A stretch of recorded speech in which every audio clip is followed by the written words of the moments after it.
অন্যদিকে ইন্ডিয়ান মিউজিয়ামে দোলের অনুষ্ঠানে হাজির নৃত্যশিল্পী জোনা গঙ্গোপাধ্যায়। প্রতি বছরই এখানে বসন্ত উৎসব পালন করে থাকে দীক্ষা মঞ্জুরি, এবং জোনার অনুষ্ঠানে প্রবেশ ছিল অবাধ। তার নাচের গ্রুপের সঙ্গে নৃত্য পরিবেশন করলেন তিনিও।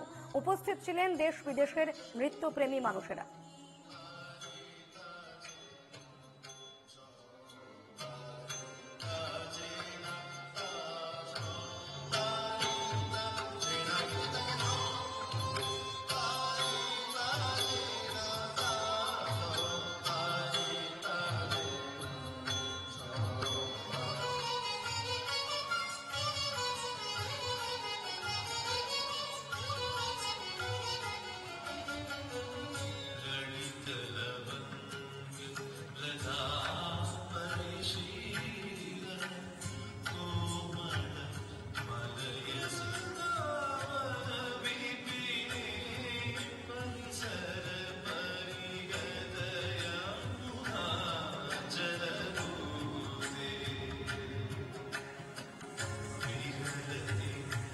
আমরা আবার ইন্ডিয়ান মিউজিয়ামে এসেছি। এইটার ভেন্যুটা সবাই খুব ভালো লাগে, বাচ্চাদের দারুণ লাগে এই হোলি প্রোগ্রাম করতে। তো এই শুরু হতে চলেছে, তো আমরা ডিফারেন্ট গানের ওপর করি, and of course we are supported by Prabha Khaitan foundation.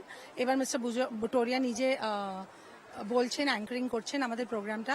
তো we are very happy. It's a feel good program. Girls dance to different songs, different tunes.